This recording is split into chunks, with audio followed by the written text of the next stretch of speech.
नमस्कार, ताल ठोक के देख रहे हैं आप। मैं हूं आपके साथ रोहित सरदार।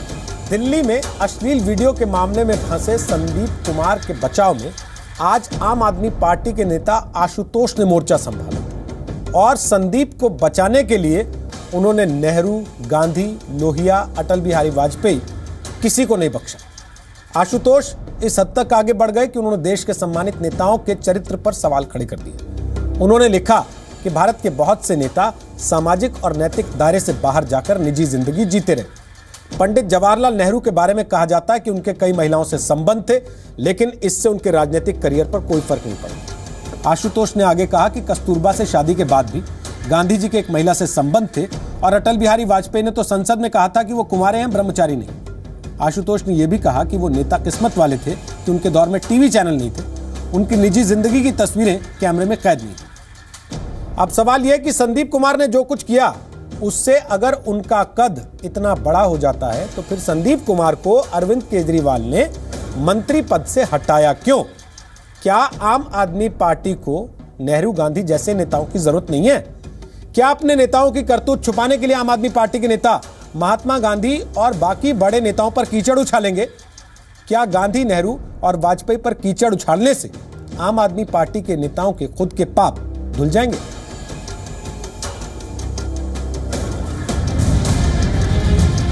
अश्लील वीडियो मामले में फंसे दिल्ली के पूर्व महिला और बाल विकास मंत्री संदीप कुमार का बचाव करते हुए आम आदमी पार्टी के नेता आशुतोष ने अपने ब्लॉग में लिखा, भारत के बहुत से नेता सामाजिक और नैतिक दायरे से बाहर जाकर निजी जिंदगी जीते रहे हैं। पंडित जवाहरलाल नेहरू के बारे में कहा जाता है कि उनके कई महिलाओं से अफेयर थे, लेकिन इससे उनके राजनीतिक करियर पर कोई फर्क नहीं पड़ा।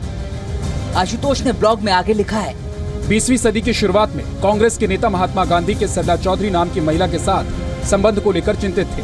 सरला चौधरी रविंद्रनाथ टैगोर की दूर की रिश्तेदार थी। खुद गांधी जी ने माना था कि सरला चौधरी उनकी आध्यात्मिक पत्नी थी। बाद के दिनों में गांधी जी अपने 2 भतीजियों के साथ बिना कपड़े के सोते थे। प्रश्न ये है कि इस मानसिकता को जन्म देने वाली आम आदमी पार्टी क्या देश के महान पुरुषों को अपनी इस सत्ता लोलुपता के लिए क्या उनका भी चरित्र हनन करने की उन्होंने ठान ली है? ये देश आम आदमी पार्टी को कभी माफ नहीं करेगा। राम मनोहर लोहिया और अटल बिहारी वाजपेयी का जिक्र करते हुए आशुतोष ने ब्लॉग में लिखा है, समाजवादी नेता राम मनोहर लोहिया कहते थे कि औरत और मर्द के बीच हर रिश्ता जायज है अगर वो जबरदस्ती नहीं बनाया गया है। लोहिया पूरी जिंदगी बिना शादी किए रहे। उनकी एक महिला मित्र थी। लोहिया जी के साथ ही जॉर्ज फर्नांडिस ने लैला कबीर से शादी की थी। फिर भी उनके जया जेटली से करीबी रिश्ते थे। अटल बिहारी वाजपेयी ने संघ की परंपरा के मुताबिक कभी शादी नहीं की, लेकिन वाजपेयी ने संसद में कहा था कि वो कुंवारे हैं, ब्रह्मचारी नहीं। वाजपेयी अपने कॉलेज के दिनों की साथी के साथ रहते थे। किसी ने इस पर आपत्ति नहीं की।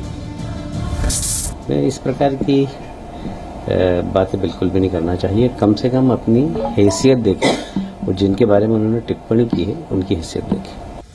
संदीप कुमार को पाक साफ बताते हुए आशुतोष ने आगे लिखा, ये नेता किस्मत वाले थे कि उनके दौर में टीवी चैनल नहीं थे। उनकी निजी जिंदगी की तस्वीरें कैमरे में कैद नहीं हुई। एक व्यक्ति के तौर पर मेरा सवाल है कि 2 लोगों के निजी संबंध का वीडियो क्यों खबर बनाई जा रही है? टीवी चैनलों में इस पर क्यों बहस हो रही है? संदीप कुमार के बचाव में आम आदमी पार्टी के नेता आशुतोष के ये तर्क कई सवाल खड़े करते हैं। ताल ठोके में आज का पहला सवाल, अश्लील वीडियो में फंसे संदीप को बचाने के लिए उनकी तुलना गांधी, नेहरू से क्यों? दूसरा सवाल, गांधी, नेहरू पर कीचड़ उछालकर अपनी गंदगी दूर करेगी आम आदमी पार्टी?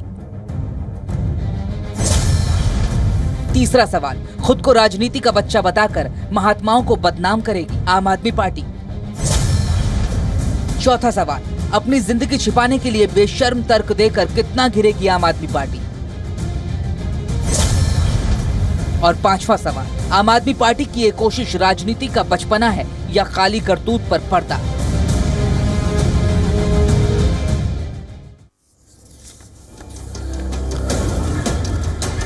तो हमारे साथ आज बात करने के लिए 4 खास मेहमान इस कार्यक्रम का हिस्सा हैं। हमारे साथ जेपी अग्रवाल हैं। वो कांग्रेस पार्टी के वरिष्ठ नेता हैं, पूर्व सांसद रह चुके हैं। 2009 तक वो नॉर्थ ईस्ट दिल्ली संसदीय सीट के प्रतिनिधि हुआ करते थे, सांसद हुआ करते थे। डॉक्टर संबित पात्रा हमारे साथ हैं। वो बीजेपी के प्रवक्ता हैं, राष्ट्रीय पार्टी की सेंट्रल कमेटी में ओडिशा का प्रतिनिधित्व करते हैं।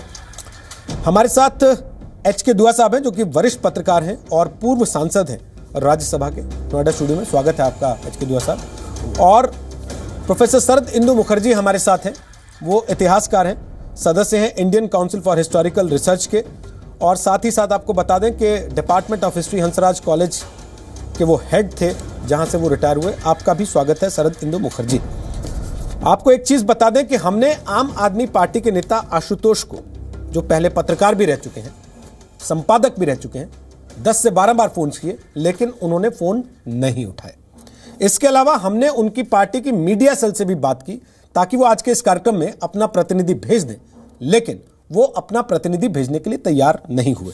साथ ही साथ आपको बता दूं, मेरे सहयोगी अवनीश ने ये ईमेल भी आम आदमी पार्टी के पास भेजा, उनकी मीडिया सेल को भेजा, दिलीप के पांडे को भेजा, सौरभ भारद्वाज को भेजा, लेकिन उन दोनों में से किसी की तरफ से कोई जवाब नहीं आया कि वो अपना प्रतिनिधि इस कार्यक्रम में भेजना चाहते हैं या नहीं भेजना चाहते। तो क्या इसका मतलब ये समझा जाए कि आम आदमी पार्टी प्रेस कॉन्फ्रेंस करके, ब्लॉग लिख के, सोशल मीडिया पर टीका टिप्पणी करके आरोप लगाने में तो यकीन रखती है, लेकिन जवाबदेही के नाम पर, जिम्मेदारी लेने के नाम पर उसके नेता, उसके प्रवक्ता भाग खड़े होते हैं। सबसे पहले जेपी अग्रवाल साहब, मेरा आपसे सवाल है, दूसरे पर कीचड़ उछालकर अपना कीचड़ धोया जा सकता है क्या? रोहित साहब, मैं एक बात कहना चाहता हूं, जो लोग चुनाव लड़ते हैं उनको लोग बहुत ध्यान से देखते हैं, उनका अनुसरण करते हैं, उनकी बातों से बहुत सारी बातें सीखते हैं और अपने जीवन में उसे उतारने की कोशिश करते हैं। लेकिन माफ करना, जो इस समय के हालात पैदा किए आप आदमी पार्टी ने, इससे ज्यादा गिरे हुए स्तर के हालात नहीं हो सकते। आप अपनी कीचड़ को साफ करने के लिए सबको कीचड़ में साधना चाहते हैं। आप अपना वजन देख लो, अपना कद देखो और दूसरों को देखो। मैं एक सवाल करना चाहता हूं इनके नेताओं से, ये काम करें, ये छूट दे दें कि हर इनके मेंबर को एक्स्ट्रा मैरिटल रिलेशन रखने की पूरी आजादी है, और फिर इनसे कहे कि उनके परिवार वालों को बुलाएं। अगर वो इनके परिवार वाले, उनकी पत्नियां आकर जूते ना मारे इनके, तो आप देखना क्या हाल होगा इनका। मैं नहीं समझता हम समाज को अच्छा करना चाहते हैं या गंदा करना चाहते हैं। हम समाज के दायरे में खुशबू फैलाना चाहते हैं या बदबू फैलाना चाहते हैं। ये मैंने पहला नेता देखा है, पहली पार्टी देखी है जो ये कह रही है कि आप दूसरे लोगों, दूसरी औरतों से रिलेशन करें, उसमें कोई खराबी नहीं है और उसको मीडिया को दिखाना भी नहीं चाहिए। सर माफ करना, मैं तो कम से कम हमारी पार्टी इसका कभी पक्षधर ना रही है, ना रहेगी, ना हम ऐसे रिश्तों में विश्वास करते हैं। इनका एक मेंबर पकड़ा गया है, एक या कई पकड़े गए हैं, लेकिन महिलाओं के साथ जो दुर्गति ये कर रहे हैं और उनके बारे में जो फप्तियां कसते हैं, जिस तरह के हालात इन्होंने पैदा करे, वो सही नहीं है। भगवान करे ना ये दौर दोबारा आए कभी दिल्ली में। सर, वो तो जवाहरलाल नेहरू से तुलना कर रहे हैं, आप कह रहे हैं कि हमारी पार्टी ऐसी चीजों की बात नहीं करती। सर, मैं ये कहना चाहता हूं कि मैं इनकी बातों का जवाब देना भी शर्म के से झुकने के बराबर है। इनको क्या पता है इतिहास क्या कहता है, इनको क्या पता है बड़े आदमी कौन थे। जिन बड़े आदमियों का नाम इन्होंने लिया, वो इतिहास के पन्नों में सुनहरी अक्षरों में उनके नाम लिखे जाते हैं। इन्होंने यातनाएं सही हैं, जेल गए हैं, अपने सब कुछ नौछावर कर दिया। आज ये कीचड़ उछाल रहे हैं। अपनी तरफ, अपनी गिरवान में झांक कर देखें किस तरह के लोग हैं ये, किस तरह के हालात में एक चुनाव जीत गए तो अपने आप को डिक्टेटर समझने लगे। इन्होंने जो हाल पैदा किया है दिल्ली वालों का, मुझे लगता है इनसे सीखने, इनसे बात करने की भी जरूरत नहीं है। भगवान ये 5 साल जितनी जल्दी कट जाए उतना अच्छा है। संबित पात्रा, ये नए किस्म की राजनीति है जिसको हम लोग समझ नहीं पा रहे हैं या क्या है? आप तो उसी जनरेशन के नेता हैं। नहीं देखिए, जेपी अग्रवाल हो सकता है थोड़े पुराने हो। नहीं देखिए, नहीं जेपी अग्रवाल जी एक्सपीरियंस नेता है, हम लोग प्रतिद्वंदी हैं, मगर देखिए तकाजा कहता है कि प्रतिद्वंदियों से भी सीखना चाहिए। वो एक सांसद भी रहे हैं, मुझसे बहुत अधिक जानते हैं बहुत विषयों पर। ये नए किस्म की राजनीति नहीं है, ये बहुत छिछली राजनीति है, बहुत नीचे स्तर की राजनीति है। मैंने इस ब्लॉग को अनेकों बार पढ़ा और देखिए मुझे आश्चर्य 2-3 महत्वपूर्ण बिंदुओं पे हुआ। मैं टेक्निकल बिंदु आरंभ करूंगा। देखिए, ये बात तो सही है कि किसी को भी अधिकार नहीं है किसी के जीवन के आंतरिक क्षण जो होते हैं, जो अंतरंग क्षण और प्राइवेट क्षण होते हैं, उस पर ताका झाकी करे और उस पर कमेंट करे। मगर ये आंतरिक क्षण नहीं है जो हम लोग डिबेट कर रहे हैं, वो किसी का प्राइवेट पल नहीं है। ऐसा नहीं है कि किसी के प्राइवेट पल थे और किसी और ने वीडियो बना लिए हैं। जो मीडिया रिपोर्ट्स है जो आप तमाम लोगों ने दिखाए हैं, उसमें ये मालूम पड़ रहा है कि संदीप कुमार जी ने खुद ये वीडियो बनाए, तो ये एक तरह से पोर्नोग्राफी है। पहली बात तो हम ये नहीं जानते हैं कि महिला इसमें कंसेंशुअल है या नहीं है, और मुझे नहीं पता आशुतोष जी कैसे जानते हैं, हम में से कोई नहीं जानता, अभी इन्वेस्टिगेशन चल रहा है। ब्लैकमेलिंग है या नहीं है, हम में से कोई नहीं जानता, इन्वेस्टिगेशन चल रही है। आशुतोष जी कैसे जानते हैं, ये वाकई मैं नहीं जानता हूं। मगर अगर कंसेंशुअल भी है तो भी आप पोर्नोग्राफी बना के उसे सार्वजनिक नहीं कर सकते हैं। और बताइए, आप बाल विकास मंत्री हैं, पेडोफाइलिज्म और पोर्नोग्राफी, बाल विकास, महिला विकास, ये पूरे विश्व में, भारत में ही नहीं पूरे विश्व में चर्चा, चिंता और शोध का विषय है। उस पर आप इन्हें एक क्लीन चिट देने की कोशिश कर रहे हैं। दूसरी बात, अरविंद केजरीवाल जी तो कह रहे थे कि वो शर्मसार हैं कि संदीप कुमार ने उनके आम आदमी पार्टी के रिवॉल्यूशन को, आंदोलन को धक्का पहुंचाया है। और आशुतोष जी तो कंपेयर कर रहे हैं संदीप कुमार को महात्मा गांधी के साथ। मुझे बड़ा कष्ट हुआ जब पूरे विषय को पढ़ने के बाद जिस तरीके से हमारे राष्ट्र के पिता महात्मा गांधी को इसमें दर्शाया गया है, उनके विषय में जो लिखा गया है, संदीप को उसके बराबरी में जो खड़ी करने की कोशिश की गई है, इससे ज़्यादा बुरा नहीं हो सकता है। और मैं 3 लाइन पढ़ना चाहूँगा कि महिलाओं के लिए किस प्रकार के विचार है, ये प्लीज़ मुझे अलाउ करें। Having many partners before marriage in big metros does not shock at all. Sex before marriage is no longer an issue. Virginity is not a virtue any more. Virginity for younger generation these days is a hint of being left behind in social race, and such a person is not subject of envy. He or she is neither hot nor cool, just unwanted, undesired. ये महिलाओं को objectification कर रहे हैं। ये कह रहे हैं कि अगर कोई लड़की शादी से पहले उसने बहुत सारे शारीरिक संबंध स्थापित नहीं किए हैं तो वो समाज के रेस में पीछे रह गई है, and she is unwanted and undesired. उसकी कोई जरूरत नहीं है, वो अनवांटेड है, वो अनडिजायर्ड है। बताइए, लड़कियों को केवल इसीलिए रखा गया है समाज में, वो हमारे लिए ओलंपिक में जाके सिल्वर मेडल लाती हैं, वो आईएएस हैं, वो आईपीएस हैं, वो स्पेस में जा रही हैं, वो डॉक्टर हैं, वो इंजीनियर हैं, उससे वो सोशल रेस में आगे हो जाएंगे, ऐसी बात नहीं बता रहे हैं। वो बोल रहे हैं अगर शादी से पहले सेक्स नहीं कर रही हैं तो वो सोशल रेस में पीछे हो जाएंगी। मुझे तो ये पढ़कर भी बड़ा घृणा हो रहा है और मुझे तकलीफ हो रही है कि मैं इस पर डिबेट कर रहा हूँ। पात्रा जी, उन्होंने कुछ बातें कही हैं। एक तो दुआ साहब, आप खुद पत्रकार रहे हैं, आप संपादक रहे हैं, और मुझे लगता है पत्रकार जब कोई अपने आप को कहता है तो वो रिटायर नहीं होता, वो जब तक रहता है पत्रकार रहता है, चाहे वो राजनीति में आ जाए, चाहे वो राजनीति को बाहर से देख रहा हो, उसके अंदर का पत्रकार जिंदा रहता है। तो क्या इसको ये समझें कि पत्रकार के ऊपर पार्टी प्रेम हावी हो गया? क्योंकि आज जिस सीडी की वो आलोचना कर रहे हैं, खुद संपादक रहते हैं, ऐसी 3600 सीडियाँ उन्होंने अपने चैनलों पर चलवाई होंगी और उनके लिए बैठ के एंकरिंग भी की होगी, पैरवी भी की होगी। आज जिन संबंधों का नाम लेके, हवाला देके वो अपने एक नेता की करतूत पर पर्दा डालने की कोशिश कर रहे हैं, वो सारे संबंधों को उन्होंने कभी क्वेश्चन नहीं किया अपने संपादक रहते हुए, पत्रकार रहते हुए। तो आज इस परिस्थिति को फिर कैसे देखें? देखिए, जो भी आशुतोष जी ने कहा है वो बिल्कुल गलत कहा है और ऐसा करना नहीं चाहिए। इस जनरेशन को, पुराने लीडर के पर्सनल लाइफ में जाने का कोई अधिकार नहीं है। उस जनरेशन को थोड़ा बहुत अधिकार हो सकता था, उस वक्त तो उन्होंने, किसी ने इतराज़ नहीं किया। और आशुतोष जी जनरेशन्स लेटर उनको लेके किस लिए कर रहे हैं? एक मंत्री जिसको बर्खास्त किया गया, उन्हीं के लीडर ने कर दिया है, उसको डिफेंड करने के लिए। अगर उन्होंने कसूर नहीं किया तो केजरीवाल ने इनको अपने सरकार से क्यों निकाला? ये बड़ा अहम सवाल है। केजरीवाल ये कह के छोड़ सकते थे कि इनकी प्राइवेट लाइफ है, जो करें। बिल्कुल नहीं कहा उन्होंने नहीं कहा। वो कहते हैं हमने सबसे पहले, फौरन जब मुझे पता चला मैंने कहा आप मंत्री से इस्तीफा देकर निकल जाइए। उसी वक्त बर्खास्त कर दिए गए। लेकिन इस जनरेशन को, या पत्रकार हो या पॉलिटिक्स में कोई हो या मंत्री हो, इस वक्त पुराने महान नेता जो हैं, महात्मा गांधी, जवाहरलाल नेहरू और अटल बिहारी वाजपेयी, वो आजकल उनकी तबीयत ठीक नहीं है, और ऐसे महान नेताओं ने जिन्हें देश के लिए बहुत कुछ किया है, कीचड़ उछाल के उनकी आपकी रेपुटेशन ख़राब कर रहे हैं, उनका कोई अधिकार नहीं है। इसलिए वो कर रहे हैं कि वो खुद जवाब नहीं दे सकते। जॉर्ज फर्नांडिस को भी किया है। इनमें से जितने भी लोग हैं, कोई उनके सवाल जो वो उठा रहे हैं, नाजायज़ सवाल जो उठा रहे हैं वो कोई जवाब नहीं दे सकता, तो ये कोई ठीक बात नहीं है। अगर आपको इल्ज़ाम लगाना है तो उसकी जवाबदेही करनी पड़ेगी आपको। वो जवाब नहीं दे सकते और ये इल्ज़ाम लगा सकते हैं। किस लिए कि एक मंत्री को बचाने के लिए ना, इतने से छोटे एम के लिए आप अपने नेता को कहते हैं इनको क्यों छोड़ रहे हैं, उनको रखिए सरकार में, हम डिफेंड कर लेंगे, हम करेंगे। वो नहीं किया इन्होंने, पब्लिक में जा रहे हैं, ब्लॉग में जा रहे हैं और आपकी डिबेट में नहीं आ रहे।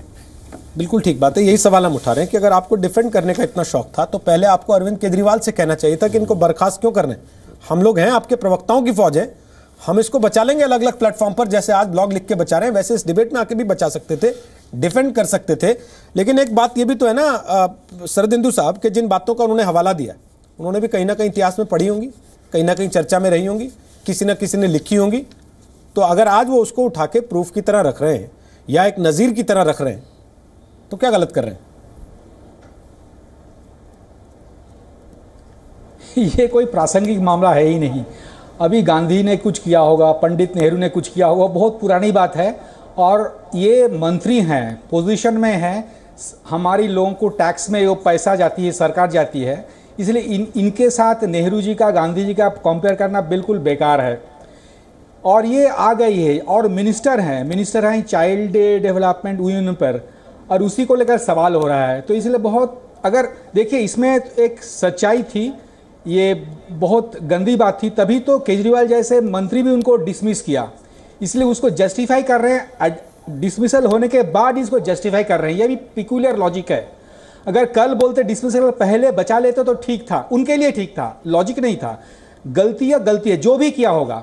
अभी गांधी ने ये कभी क्या कुछ किया 40 साल पहले, पंडित जी ने क्या भी किया, इसको लेकर ये बच नहीं सकते हैं। लेकिन देखिए आम आदमी पार्टी की हिस्ट्री ऐसी रही है, लोगों को गलत धोखा देकर सत्ता में आई। और देखिए इनके मंत्री कैबिनेट में एक ही महिला मंत्री थी, उनको जाना पड़ा। और हमारे ख्याल से कोई मंत्री भी नहीं है, कोई स्पीकर भी नहीं बनाया। तो ऐसा महिलाओं के प्रति, इनके एक मंत्री हैं जिनके साथ वाइफ के हैरेसमेंट का चार्ज है, एक मंत्री थे जिन्होंने एक अफ्रीकन लेडी के साथ मिसबिहेव किया था। तो इनका तो महिलाओं के साथ एक अन्याय, अभद्र व्यवहार का एक हिस्ट्री है। और उसी का सबूत देते हैं जो जर्नलिस्ट जिनको कोर्ट किया, जिन्होंने गांधी जी का, नेहरू जी का जिक्र किया है। इससे दिखाते हैं कि महिलाओं पर कोई सम्मान है ही नहीं। एक्चुअली जो पार्टी, जो सरकार कोई काम नहीं कर सकती, लोगों को झूठे वादा देती हैं, इनको तो ऐसा ही करके बचना पड़ेगा ना। लेकिन ऐसा करने से उनका छवि और भी नीचे जा रहा है और इसे बच नहीं सकते। तो अरविंद केजरीवाल अगर 2.5 साल में कोई भी अच्छा काम नहीं किया, शायद पहले एक अच्छा काम किया कि मंत्री को उनको हटाना पड़ा। लेकिन ये भी बात है, देखिए मैं तो खुद नहीं देखा सुना कि 20 दिन पहले ये सीडी केजरीवाल जी के पास आ गया था। उन्होंने एक्शन क्यों लिया था? मतलब दबाने का कोशिश हो रहा था। उनके मन में भी, जो इनके जो जर्नलिस्ट हैं जो उनको बचाने की कोशिश कैसे, उनके मन में ऐसा द्वंद था कि छोड़ो भाई, इसको दबा कर रख दिया जाए। अरे हमारे मंत्री कैबिनेट तो सारे ऐसे हैं, सारे लोग, कुछ लोग जेल गए हैं, किसी के खिलाफ फर्जी डिग्री का मामला है, तो ये भी रहेंगे, शोभा बढ़ेगी। लेकिन वो बन नहीं पाया। तो खैर अरविंद केजरीवाल ने एक अच्छा काम 2.5 साल में किया, उसके लिए हम उसे बधाई देते हैं और उम्मीद करते हैं कि इसी मौके में कोई अच्छे महिला कैंडिडेट, अगर पार्टी में कोई अच्छे लोग, उनको मंत्री बनाएं और वो दिल्ली के लोगों को, भारत को दिखाएं, पंजाबी इलेक्शन आने वाला है, कि भाई हम सच्ची महिलाओं के लिए सम्मान करते हैं, इज्जत करते हैं। इससे बचने के लिए उनको इमीडिएटली एक्शन लेना पड़ेगा, अदरवाइज इनके पार्टी का बहुत बदनाम है। देखिए इंग्लैंड जैसा कंट्री में जहां बड़ा परमिसिव सोसाइटी है, थोड़ा सा ये दुआ साहब एक कमेंट करना चाह रहे हैं बीच में। जो संबित पात्रा जी ने एक कहा, एक सवाल और उठाया है कि अगर मंत्री जी कहते हैं कि ये वीडियो टेप उन्होंने खुद बनाया है, विमेन एंड चाइल्ड मिनिस्टर, क्या उनका यही काम रह गया है कि एक सेक्स टेप बना के खुद भी उसको पब्लिक में करें? क्या ये उनकी ड्यूटी है एज ए मिनिस्टर? तो इससे नाजायज काम, गंदा काम और क्या कर सकते हैं मंत्री जो कि पब्लिक के इंटरेस्ट के खिलाफ है? संबित पात्रा, उन्होंने लिखा है कि संदीप कुमार ने जो कुछ किया, मैं हिंदी अनुवाद करके बता रहा हूं कि संदीप कुमार ने जो किया वो इंसान की कुदरती जरूरत है। बदलते वक्त के साथ औरत और मर्द के संबंध को नैतिकता से जोड़ दिया गया। भारत में तो इसकी बात करने पर भी लोगों को दिक्कत होती है, जबकि पश्चिमी देश इन वर्जनाओं से आज़ाद हो चुके हैं। आज भारत में भी लोगों की सोच इस मुद्दे पर आगे बढ़ी है। आज शादी से पहले दो लोगों के शारीरिक संबंध नैतिकता के दायरे से बाहर है। वर्जिनिटी भी अब कोई मुद्दा नहीं रह गई है।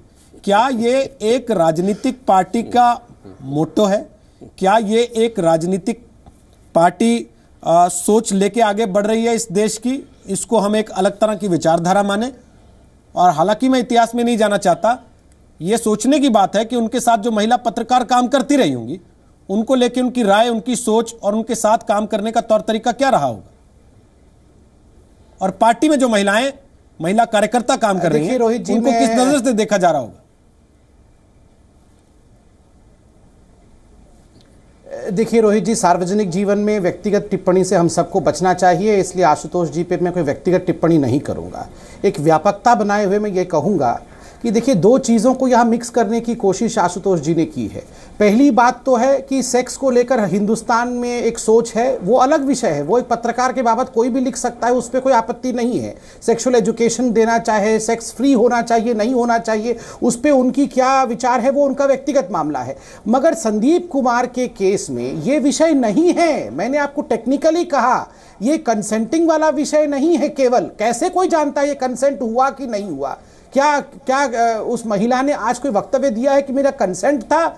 अगर आप किसी को ब्लैकमेल करते हो, आप कोर्स करा के किसी से इस प्रकार का एक्टिविटी कराते हो, तो स्वाभाविक रूप से वो व्यक्ति बहुत सालों तक बाहर नहीं आता है। आपने और हमने भी केसेस सुने हैं जिसमें महिला कहती है कि मुझे प्रलोभन देके 2 वर्षों तक मेरा इस्तेमाल किया गया, 4 वर्षों तक मेरा इस्तेमाल किया गया, और 4 वर्षों बाद रेप का केस लगता है। तो इसलिए इससे पहले हम कंक्लूड कर ले, ये उचित नहीं होगा। और जो मैंने बार बार कहा है, दिस इज परवर्शन।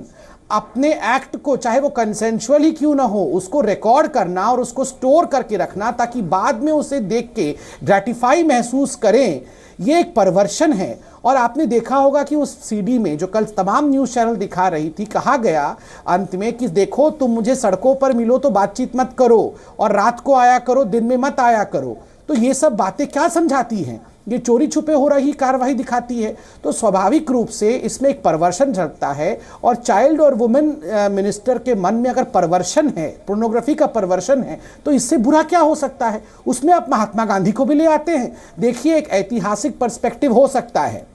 मैं एक यंग प्रवक्ता हूं, मेरी ये छूट नहीं है कि मैं महात्मा गांधी के जीवन पर टीका टिप्पणी करूं। कहां बताइए महात्मा गांधी और कहां हम जैसे तुच्छ लोग?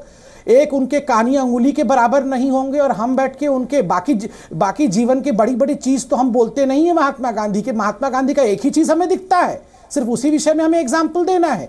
इन चीजों से हम सबको बचना चाहिए। और देखिए, उन चीजों पर डिस्कशन करने के लिए बड़े लोग हैं। दुआ साहब है, वो एक प्रतिष्ठित पत्रकार है, इन विषयों पे अलग तरीके से डिस्कशन होता है। इस प्रकार संदीप कुमार को लाकर महात्मा गांधी और पंडित, देखिए, हमने आज महात्मा गांधी के प्रपौत्र को फोन किया।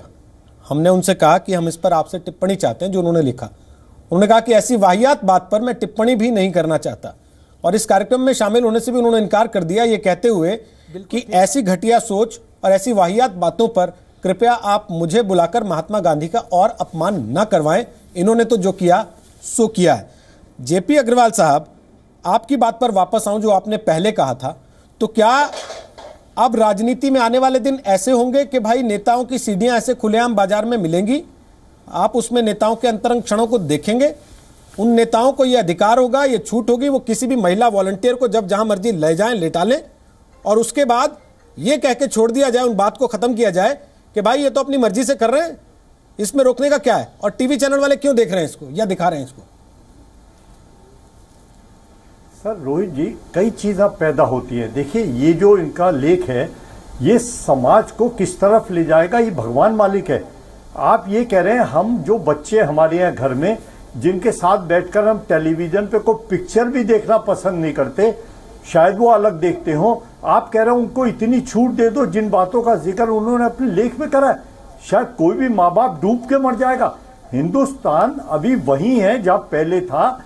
हमारे सामाजिक दायरे बहुत मजबूत हैं। इनकी पार्टी इस तरफ जा सकती है। इनकी पार्टी को अगर ये सारे काम करने थे तो इनको अपने मैनिफेस्टो को 70 पॉइंट में पहला पॉइंट यही रखना चाहिए था कि हम ये चाहते हैं कि बच्चों को ऐसी छूट देंगे, हम अपने बहनों को ऐसी छूट देंगे, अपनी बीवियों को ऐसी छूट देंगे, और हम भी शादीशुदा होके एक्स्ट्रा मैरिटल रिलेशन रखेंगे। सर मैं समझ नहीं पाया, या तो उन्होंने जो लिखा उनको खुद ही नहीं मालूम उन्होंने क्या लिख दिया, वरना माफ करना अगर ये मैनिफेस्टो लेकर ये दिल्ली में जाएंगे तो किसी भी घर में जाएंगे तो इनकी बहुत पिटाई होने वाली है। नंबर 2, मैं कुछ और कहना चाहता हूँ। देखिए हमारे बहुत सीनियर लीडर थे, अटल बिहारी वाजपेयी थे, लोहिया थे, जिनके बारे में भी बड़े तलक शब्दों में उसमें बोला गया है। भाई ये इन लोगों के मुकाबले आप पार्टी का एक भी लीडर नहीं हो सकता। जवाहरलाल नेहरू हो गए, महात्मा गांधी हो गए, इनकी स्पेलिंग भी अगर ये बोलना चाहेंगे तो इनके बस का नहीं है। वो नाम तो इतने वजनी नाम है जिन्होंने अपना खून इस देश के लिए दिया। सर क्या ये जरूरी है कि जो किताबें लिखी जा रही है वो सही हैं? परसेप्शन है किसी चीज का, कहीं से शुरू हुआ कहीं खत्म होता है। आप किसी से 1 रुपया उधार ले लो और जब तक वो 10वें आदमी तक उसकी गिनती जाएगी कहेंगे 1 लाख रुपया उधार ले लिया उसने। तो सवाल यह है कि मैं इन किताबों को मानने को तैयार नहीं हूं। मैंने पार्लियामेंट में उठाया था कि लिखने वाले पे कोई रिस्पॉन्सिबिलिटी नहीं है, वो क्या लिखता है, अगर किसी को बुरा लगे वो मुकदमा ठोक दे, ये नहीं हो सकता। तो मैं इन बातों में भी जाने को तैयार नहीं हूं और उसे नहीं मानता। लेकिन मैं ये कहता हूं कि आज जो आप पार्टी ने दिशा दिखाई है, लोगों को इनको सबक सिखाना चाहिए। ये घटिया सोच है और ये बिल्कुल आगे नहीं जानी चाहिए, ना हमारे परिवारों में इसकी कोई जगह है। शायद यही वजह है कि उनकी पार्टी से कोई डिफेंड करने आने को तैयार नहीं हुआ। जो आशुतोष ने लिखा, खुद आशुतोष तक हम पहुंचने की कोशिश करते रहे, लेकिन उन्होंने फोन नहीं उठाया। 10 से 12 बार उनको टेलीफोन पर कॉल किया गया उनके मोबाइल पर, लेकिन वो इस कार्यक्रम में आने के लिए उपलब्ध नहीं हुए। ना ही उनकी पार्टी ने अपने किसी प्रवक्ता को भेजा उनकी इस बात को डिफेंड करने के लिए। दूसरी बड़ी बात जो सवाल हम उठा रहे हैं वो ये है कि अगर संदीप कुमार वाकई इतने महान हैं जितने आशुतोष साबित करने की कोशिश कर रहे हैं, तो अरविंद केजरीवाल उनको बर्खास्त करके महान होने की कोशिश कैसे कर रहे थे? तीसरी बड़ी बात, संदीप कुमार ने कहा सीडी की न्यायिक जांच कराइए। मैं तो सीडी में हुई नहीं, जो आदमी उसमें दिख रहा है दुबला पतला, मैं तो 150 किलो का हूं। और आशुतोष ने अपने ब्लॉग में लिखा है, वीडियो सामने आने के बाद महिला ने इसकी शिकायत भी नहीं की, ना पुलिस में ना कोर्ट में। उसने संदीप कुमार के परिवार से संपर्क नहीं साधा। संदीप की पत्नी ने वीडियो को लेकर ना ही कोई शिकायत या सवाल किया। संदीप ने वीडियो में साथ दिख रही महिला को ब्लैकमेल भी नहीं किया है। इसका मतलब आशुतोष मानते हैं कि जो वीडियो में है वो संदीप ही है।